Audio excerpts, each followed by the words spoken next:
All right, so I'm going to get started. So hi everyone, happy Friday again. It's another week's gone by. Good news, Monday's a holiday. So welcome to another Friday Discovery session. I'm Natalie Irwin, Director of Stakeholder Engagement here at Efficiency Canada. I'm happy you're all here to join me for what could be a presentation on the future of many energy efficiency programs. For those that are new, we ask that you save your questions until the end during a general community discussion. The presentation is about 20 minutes, and then the question period's another 20 minutes, so there's usually plenty of time to get all of our questions answered. And we have a hard stop at 12:45 Eastern Time so that you can get back to the rest of your day, maybe get a head start on that long weekend. So let's get started. It is my pleasure to introduce to you our guest speakers today who join us from the East Coast. Winston Morton, Chief Technology Officer of SimpTek Technologies, and Jonathan Hudson, Director of Conservation Programs at EcoFitt. They are going to share the recent in the trenches examples in deploying data-driven energy efficiency projects and future opportunities to shift traditional energy efficiency program models by further integrating energy data. Welcome, Winston and John. Thanks. Thanks, Natalie. All right. Thanks, everyone. We'll get started.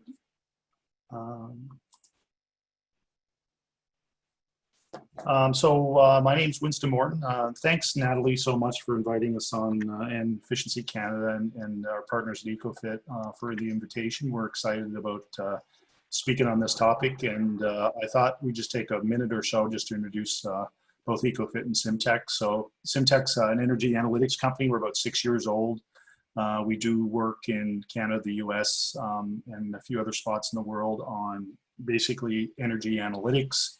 We have a number of products and services that fall within the energy efficiency, what we call the supply chain. And we do a fair amount of work in both residential with utilities and commercial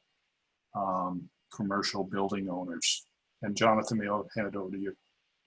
Yeah, I'll give a real quick overview on EcoFitt. So we're both a manufacturer and producer of energy efficient and conservation products. And we also do services to install those products. So, you know, a lot of what we do is you know, from the point of production to the point where a product is installed in a home or business, we kind of run that entire line. In terms of the products that we mainly deal with, it's everything from your basic measures such as LED light bulbs and low flow water measures and smart power bars, to the more kind of high-end products such as smart thermostats, demand response technology, energy monitors, things of that nature. So that's EcoFitt in a very quick nutshell. You know, one of the stats we like to tout a lot is we've done upgrades in over 500,000 homes and businesses across Canada to date. So, yeah. Awesome. So we're going to start out today talking a little bit about how energy analytics has an impact on the customer experience and the delivery of efficiency programs. And I thought I'd start out with a small analogy from industry on kind of how the experience is. So just bear with me here. So I thought maybe I would just start with, you know, a typical example of a user experience. And a good way to do this is just to think about if you were going to go away to Hawaii for a honeymoon and you know that it's going to cost a fair amount of money, it might be a trip of a lifetime, and you want to stay at a nice place, but you need a room, you need a place to stay. So you call your travel agent and you say, can you help me get a room in Hawaii? The travel agent says, sure, I'm going to have to meet you at your house. We're going to have to fill in a 5-page questionnaire about, you know, how you live today and what might be your best potential locations to stay. In a couple of weeks, the travel agent sends you a 12-page report with all the property valuations of the potential in Hawaii, the cap rates, the operational cost per square foot, and how that might impact the cost of staying in Hawaii. Your travel agent also emails you a list of property owners that you need to talk to, contact, talk about the rooms, negotiate rates, and verify availability, basically get the contract in place. And you do your trip, you get to stay, you have a great time. But then when you get back, you realize that there's a substantial tax rebate from that hotel bill, where if you fill in all the right paperwork, you're going to get a rebate. So the agent asks you to do a follow-up meeting in your home. You stay home from work again. You give them all the details of your trip, your social insurance numbers, your receipts. And the agent also tells you, you know what, we're going to submit all this. We think you're going to get a rebate, but we're not 100% sure how much you're going to get and when you're going to get it. So I'll let everybody think about that for a second. Maybe we'll cover this in the questions, but the bottom line is, how would you rate this experience? And secondly, would you book another trip with this travel agent? So I'll leave that with you, and we go through our presentation, and we'll talk as we go. Mm-hmm. It might ring a few bells for a few folks on the phone. So, you know, one of the things that we've realized, and we've done lots and lots of dashboards and analytics and, you know, machine learning and blockchain projects, all very, very technology focused projects. But one of the things we've learned over the years is the customer only cares about one thing: it's saving money. And we're to move into a scaled market, which we've seen all around us. We've seen, you know, as a service models pop up in just about every industry. You know, really at the end of the day, I just want that hotel room. I don't need to know about the hotels. Not really particularly interested in the cap rates or the valuations of buildings. I just want to push a button. I want to click on Airbnb and get a room and be comfortable that the experience is going to be good. You know, when I need to drive, I just want to click on an Uber and it comes and gets me. If, you know, things like Salesforce have revolutionized, you know, the software business, I just want to have a better sales pipeline. I don't necessarily want to manage a bunch of software or understand anything about IT.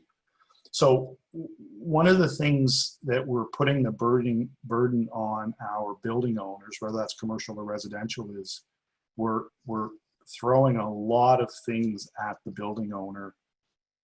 And we're passionate about all these things, but at the end of the day, the customer just wants really good advice and save money.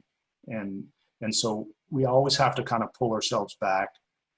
We might have the best dashboard in the world or a really great way to engage the customer online, but at the end of the day, they're only doing that to save money. So we try to get to the benefits as fast as we possibly can and as easy as we possibly can. The customers expect it.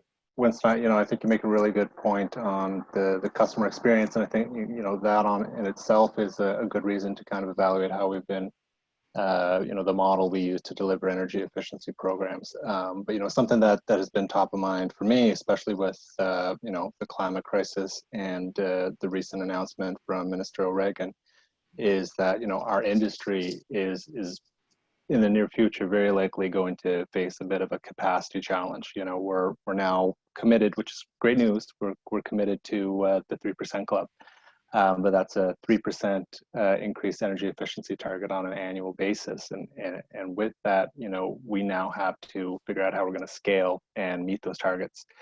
So, you know, obviously we as an industry, we want to do all the no-brainer stuff, you know, do more training, you know, grow the industry. But for us, as we're thinking about all these things, I think it's also a really good opportunity to think about how we can look at the traditional model of delivering energy efficiency programs and just kind of ask some critical questions. So, you know, think about, like, you know, what other technologies can we start to integrate into the model? You know, is there a way to make the customer experience more seamless? You know, is there opportunities to reduce costs, either at, you know, the design, delivery, or evaluation phases? So, you know, I think that's kind of both those points: the customer experience and how we're going to scale is you know, at the basis for where a lot of the conversations between EcoFitt and SimpTek have been lately. And we've been starting to get involved in some really interesting projects that have kind of, you know, push the envelope a little bit on how we can do things differently. So that's kind of what we want to talk about today. Just do a little bit of dive very quickly into some of these projects, and more than anything, just kind of get the creative juices flowing and try to think about how we might do programs differently. So Winston, you want to go to the next slide? So very quickly, I I know I'm probably preaching to the choir here, but just to set the stage more than anything, we just kind of want to talk about the traditional model of delivering energy efficiency programs. So this might be a little bit oversimplified, but essentially most DSM portfolios have prescriptive programs and non-prescriptive programs. On the prescriptive side, you have more of your self-install or direct install programs, or your retail programs. On the non-prescriptive side, this is more of your deep energy retrofits, so your home energy auditing programs or your custom projects. Both have strengths and weaknesses. Both are really important in portfolio. On the prescriptive side, I mean, obviously, these programs are quick to deliver. They're usually fairly easy to set up and get out. They're kind of the broad, shallow approach to energy efficiency. And there's also, predefined benefits that make it a little bit easier to deliver. And, there's well-established measurement and verification systems in place. So these programs are fairly easy to kind of get off the ground. On the non-prescriptive side, great benefits on this side too. Usually you have a high percentage of return. Frequently you have opportunities to bundle it with carbon incentives or other funding. And usually we're seeing more potential, market potential in these programs. Now on the challenges side of things, both definitely have some major challenges that, again, I'm sure a lot of people listening are familiar with. For prescriptive programs, a lot of these programs have been in market for a while now, some of them more than 10 years without a lot of changes. And we're getting to a certain point of market saturation in these programs where we're getting diminishing returns. Add to that, free ridership and just general trends, as we see people naturally adopt more energy efficient technology on their own accord, it's getting harder to attribute savings to some of these programs. So it's becoming increasingly challenging to get the same level of savings with a lot of these prescriptive programs. On the non-prescriptive side, these programs usually have a much higher cost. So if we're taking the, a typical EnerCan auditing program, for example, your average cost to deliver an audit is $700. Customers usually paying $100, but the agency or utility is paying the balance of that. And frequently, you're only seeing a conversion rate of 40 to 50% for these audits to turn into actual upgrades. So very costly, maybe not the most efficient.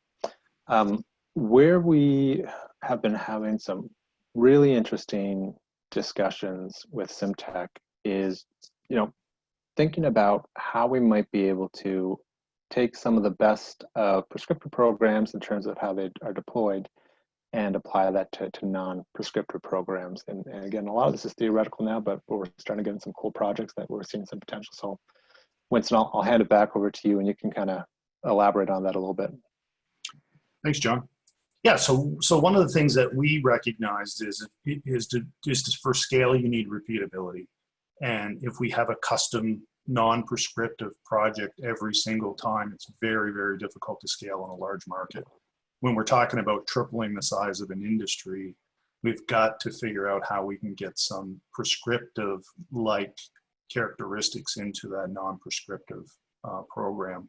So one of the ways to do that is to package or pre-assess some of the prescriptive typical programs. And a lot of times technology really helps. So we've been involved in projects where we've developed, virtual energy audit platforms that basically automate the front end of a non-prescriptive program that allows efficiency providers to really understand the value in a particular upgrade very, very early in the process. We also believe that products and services or solutions can be prepackaged and turned into prescriptive projects, such that you don't have to spend as much time, doing a one-by-one evaluation of their performance. So this whole concept of defined benefits, which we're very comfortable with on the prescriptive side, needs to be taken into the non-prescriptive. M&V is a really big part of this. Being able to measure and verify the actual outcomes is a big cost and a big part of the project when it comes to non-prescriptive programs. And we also believe that a lot of that can be automated or pre-assessed and in the case of prescriptive programs today. Suppliers, as we talked about, can you can prepackage solutions and get them out in the market. And there's a fair amount of work going on right across the country on how you can prepackage large volume retrofits. And probably the most important piece is back to the I just want a room. The processes that we use today and the burden that we put on the customer is going to hold us back. The customer really has a lot of work to do for that outcome when customers in today's era expect us to know a lot about them, and they expect almost immediate benefit. So there's a lot of opportunity to streamline these programs from a workflow or supply chain perspective. So why would we use data science? And I mentioned kind of in the opening slides, we don't tend to talk too much about buzzwords at SimpTek. We tend to talk about benefits.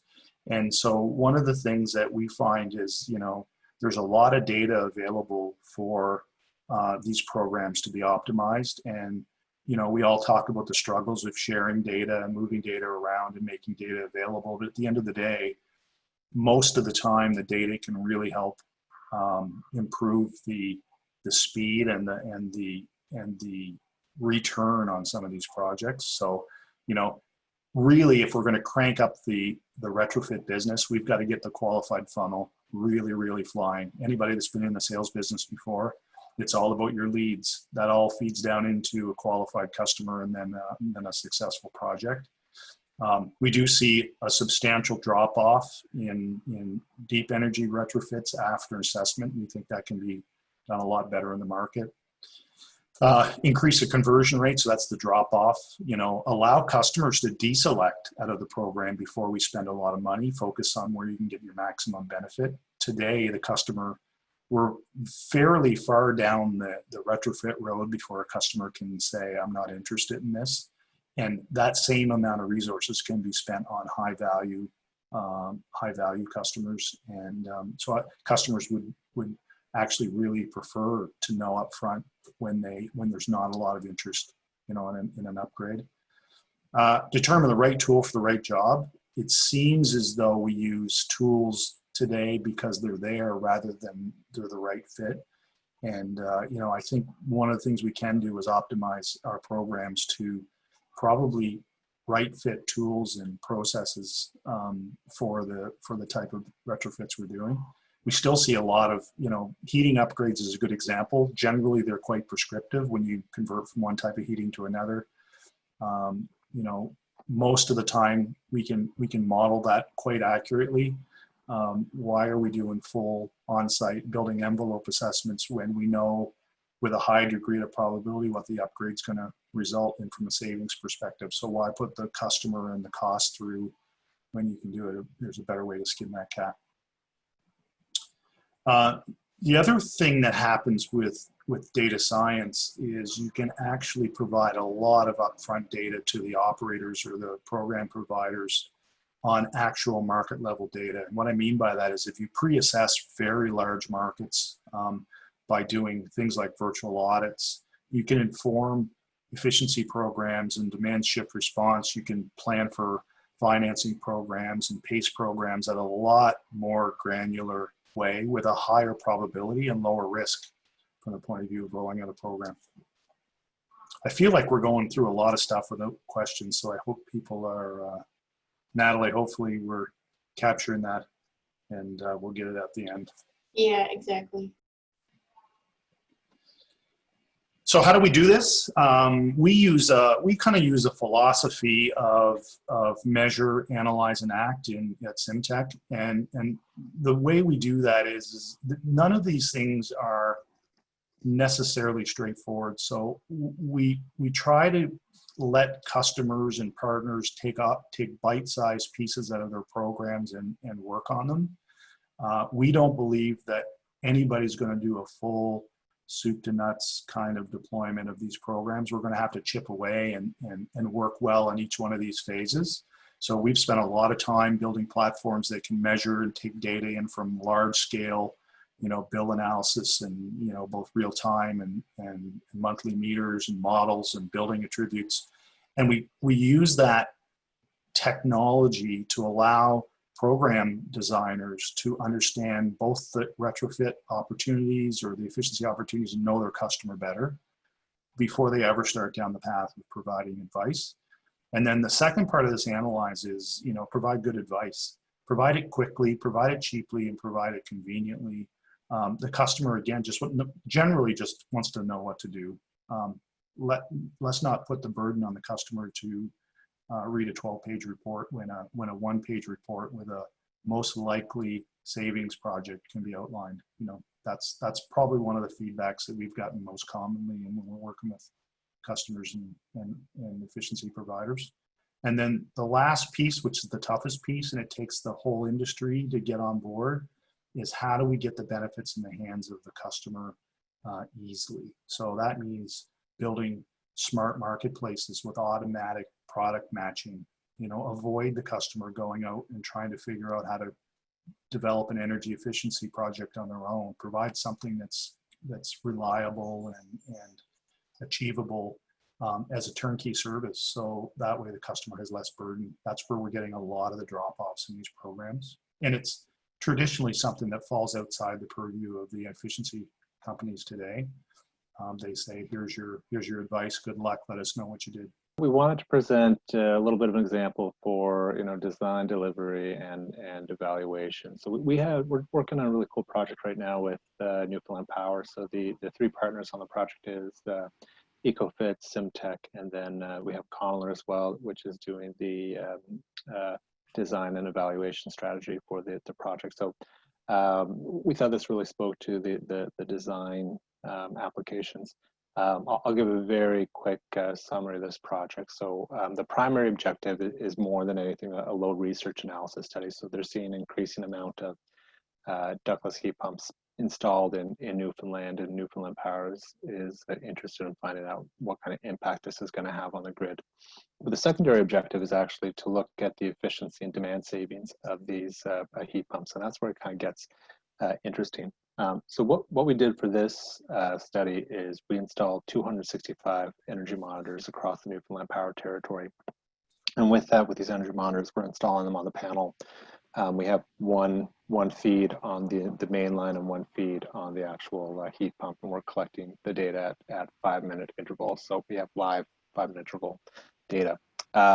In terms of the breakdown, we've got obviously it's a study, so we have a control group, treatment group, and in Newfoundland there's a very different climate in the central part of the province than the rest of the province. So we have two climate zones.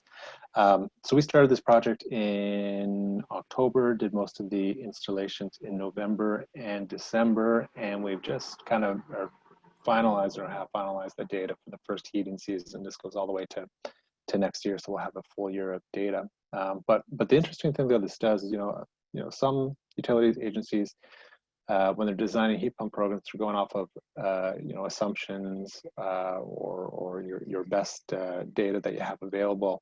But now Newfoundland Power actually has a new data point that they can use when they're looking at heat pumps. They actually have live data that they can slice and dice in any number of ways and really dig into what kind of real benefits their customers will be receiving from any type of heat pump program or incentive or rebate.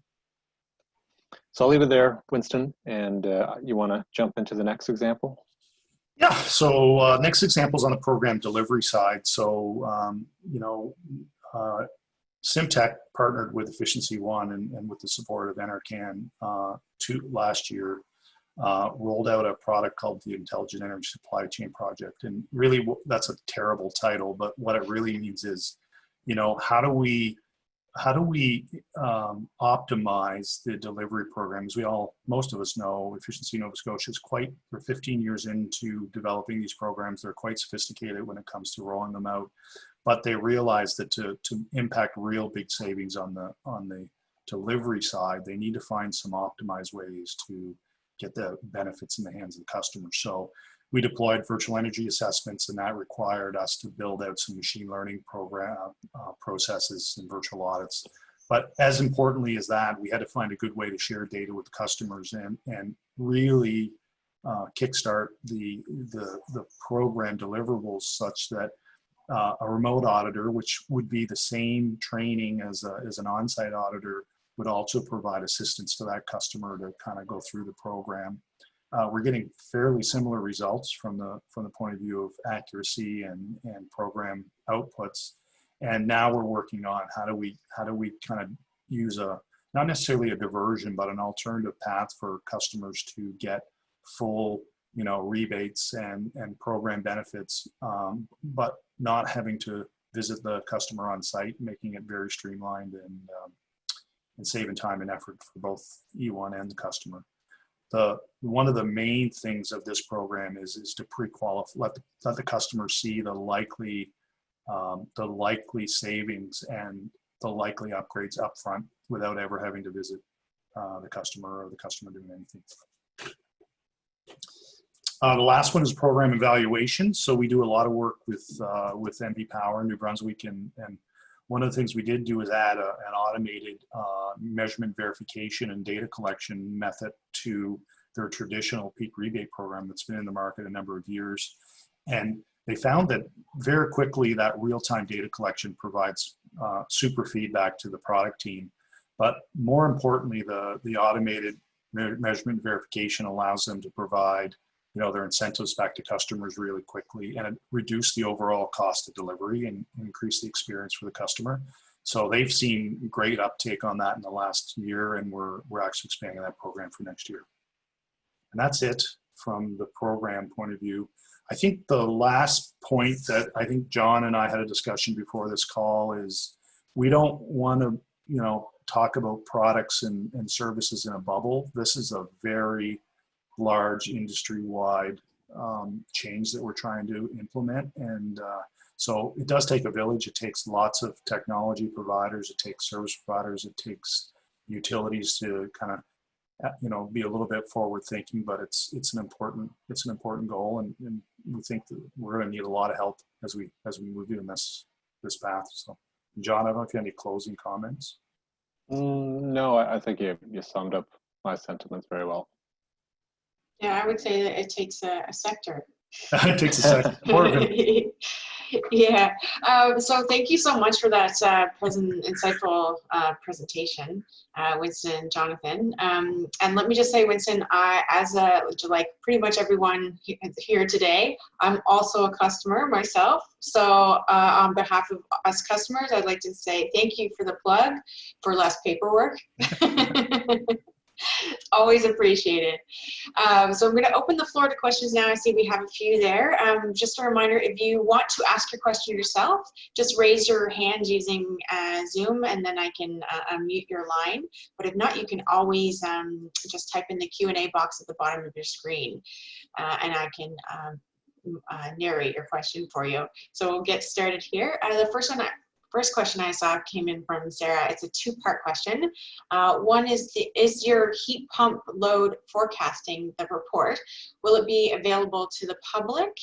That's a great question. We've had some requests on that already. So there's other interested parties in the heat pump load. We're running the request through Newfoundland Power right now, and we're happy to send me an email, and I'm happy to forward that request on. Okay, perfect. And they can get in contact with you through myself or info@efficiencycanada.org if just there. And then the follow-up question is it possible to monitor with a 1 minute interval rather than 5 minutes? Yeah, this is Winston's area of expertise, but I know that we have said that in the past. It's definitely possible. But Winston, you can jump into that. Short answer is yes. All right, perfect. Always nice to have a yes answer. And question here from Sharon is, have you worked on any residential programs where thermal imagery was used to narrow the potential audience, in quotes, for deep retrofits? She thinks Edmonton did this and some Nova Scotia municipalities, and it can be very stark visually for some homeowners that it can be a pro and a con. Do you want to?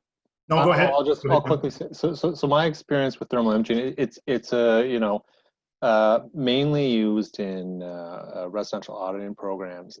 And the person that asked the question, I think, made the point. The best use that I've seen from it is just the impact that it has with the homeowner when they can actually see where air or coldness is infiltrating their home, it makes them, that much more aware that they need to take action. So I think it's a great technology to really push people to action. I haven't been involved with a lot of programs that have that built in, to the full requirements of the program. Most of the programs I've been involved with where it's been a part of it, it's been like an add-on service that some delivery agents offer when they're doing audits. I was just going to say that we've talked about it a few times. I think the more data, the better, and the less burden on the customer. So if it saves and qualifies a customer, and the value chain is good, I think it's a great idea and a good idea. Yeah. Awesome. I know from a communications point of view, it's an image that we use consistently when we're chatting with media, who tend to always use wind turbines and solar panels when they're talking about energy efficiency with any report that they do, and that we say not exactly, but so some education that we're doing around that one as well. I have a question here from Tony. How do you convince customers to invest in deep retrofits and electrification when it is difficult to make the business case due to Ontario's existing energy prices for electricity and natural gas? I mean, I could talk a little bit about the business case, because again, the customer doesn't necessarily want to put a lot of thought into, their cost per square foot or their efficiency of their home. And to some degree, even comparisons don't really help. They need customized advice. So we try to focus on customers that have high return on investment opportunities. And if there's not a high return on investment, so for example, if they have a natural gas heating system and it's close to being efficient, we would rather move on to the next tier of recommendations rather than try to work on something. Most of these recommendations or projects are quite high ROI, and there's a lot of them out there. So I would say if the business case is marginal, I'm not sure I would spend a lot of time. There's a lot of higher ROI business cases out there. Yeah, I don't have much to add to that. I mean, I think that the big thing when you're talking to customers is about the messaging. If sometimes the value is there with an upgrade, but if you're not delivering the message in a way that makes sense to the customer, you can lose them. Home upgrades can be very intimidating. It's kind of like getting a upgrade on your car. A lot of people aren't familiar with it, and if you're not speaking in terms that make clear sense to them, you can easily lose them. It's very true. A question here, actually, one question or comment from Aaron Taylor. And Aaron, if you'd like, I can unmute you so you can just clarify your comment, because I didn't catch when it kind of came in. But Aaron says, only works well if the weather cooperates, and needs to be quite a temperature differential indoors/outdoors for it to work well. Sorry, that was just a comment on thermal imaging. We've tried deploying that in the field before, but you really need quite a difference between the indoors and outdoors in terms of temperature for anything really to show up clearly. And even then, weather effects can really temper the image you get. You really need a cold, dark day for it to work well. So that really limits its effectiveness in terms of a broad deployment, which is unfortunate. Aaron, let me kind of go back to the point that I made. I know him very well, so I have no qualms pressing him. But like in terms of just making that impact with the customer, that visual impact, even if the quality of the data is a little bit in question based on the weather quality, do you think there's value in presenting the thermal imaging just as a tactic to kind of get the customer a little bit more aware of the shortcomings of their building? I mean, there certainly are cases, yeah, especially where air leakage is concerned. It's great for showing where air leakage comes in. Again, you need the weather to be cooperating for that to work well. And there's some imagery that can be misleading for a homeowner if it's presented in bulk. Let's say one side of the building is getting a lot of sunshine. That might hide problems. It's just tough to tough to present a homeowner with just a bundle of pictures and say, here's the thermal images of your house, without really going into a deep dive about what happened that particular day and how to interpret those images. It's just a bit of a treacherous slope. Yeah. Very interesting. Thanks for chiming in there. So Natalie, go ahead. Oh, go ahead. No, go ahead. I was going to say, I have a question here from Soraya, and sorry if I pronounced your name wrong. What sort of data are you using for the virtual audit? And do you have loggers on site? And is the program specifically for heat pumps? Yeah, so the answer is we use every level of data for these studies. So in the case of efficiency one, we actually use 3 sets of data. One set of data is really just monthly bill data. We do a bill analysis, and we build an operational bill analysis that breaks out heating, lighting, base loads for the home, similar to what the evaluator would do to test the measurement and verification impacts of an upgrade. The difference is we do it for every single home in the study. So we basically do full regression analysis. And so there's 2 models we create. There's a model that we create that is the actual use using bills. We create a model that emulates HOT 2000, which is the static reference model for the envelope of the house. And we compare those 2. And those 2 models are kind of, in some regards, the actual use sometimes is even more accurate than the HOT 2000 model from the point of view of actual use.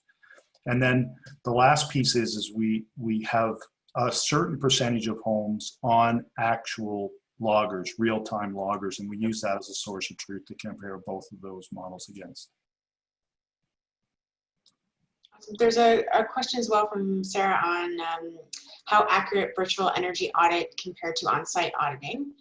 I know we chatted about this prior, but do you want to comment on that? No, but it's a good point. So we're quite accurate in estimating what HOT 2000 would do. So we're somewhere in the realm of 75 to 90% accurate of having the same recommendations and savings estimates as on-site energy audit and the HOT 2000 audit, with basic data into the model. The interesting part of this is, though, HOT 2000 is a static model.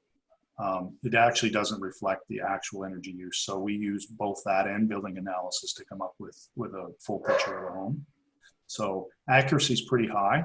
And keep in mind that the output of this audit is really to qualify a customer and give them some front end advice. So that's a pretty high pretty high confidence level to give somebody advice on what they're likely going to save. And I think the last part was, does that apply anywhere in Canada? Yeah, absolutely. Everything is normalized for temperature. So we also take region into account, and we normalize all that data for temperature. Okay, so another question here from Isaac is, he says, thanks for the presentation. Are there financing options for DERs significant currently / in the near future? And he wonders how that might influence dropout or purchase decisions. Yeah, so on-bill financing, as we know, can have a big influence on uptake. We see programs. St. John Energy has a heat pump rental program that's done fantastically well because it's benefit as a service. Back to my first 2 slides, you get the benefit with none of the upfront cost. I will say there's a lot of interest in mapping some of these technologies into a financing program where if you show a solid 30 or 40 or 50% return in a project, we're having national banks and financing organizations stepping up and saying, hey, we'll finance groups of these homes in an aggregate. Or we can see PACE program kind of financing in municipalities. Perfect. Thank you so much. I think I'm just watching the time here. Do you have any last minute things to share just before we head off? No, I'm just wondering how many people kind of got the Hawaii example, and how many? I guess you can raise your hands. Who would book a Hawaiian vacation with that real estate agent? Not many. One person raised their hand and then sign them up for a home energy audit. Then someone hit them and said, "Don't What are you doing? The answer is no. Well, thank you so much for joining us, Winston and Jonathan, again. And let me just say it was a great conversation, great discussion, as always. Always learning things each week. And a reminder to everyone that we are going to take a break from the discovery sessions in August, but we'll be coming back in September. But don't worry, because during August, we're going to have unprofessional networking sessions during this regular time. So be sure to sign up for those. You can find the link from our event tab on our website. So enjoy your long weekend, and I'll see everyone again in September. Thanks so much for coming out. Bye. Thanks. Thanks. See you, everyone.